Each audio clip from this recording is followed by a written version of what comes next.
ദശലക്ഷക്കണക്കിന് പ്രകാശവർഷം അകലെ സ്പേസിൽ ഇതുവരെ കാണാത്ത ഒരു ലോകത്തിനു വേണ്ടി നമ്മൾ ബില്യൺസ് ആൻഡ് ബില്യൺസ് ഡോളർ ചെലവാക്കുമ്പോൾ നമ്മുടെ മൂക്കിന് താഴെ കിടക്കുന്ന സമുദ്രത്തിന്റെ 80% ഇന്നും നമുക്ക് അജ്ഞാതമാണ്. സ്പേസിനേക്കാളും നിഗൂഢമാണ് നമ്മുടെ സമുദ്രം.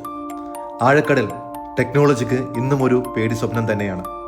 സമുദ്രത്തിന്റെ കണ്ടുപിടിക്കപ്പെട്ട ഏറ്റവും ആഴമേറിയ പോയിന്റിലെ മർദ്ദം 8000 ആനകൾ നിങ്ങളുടെ മുകളിൽ നിൽക്കുന്നത് പോലെയാണ്. പിന്നെയുള്ളത് ഇരുട്ടാണ്.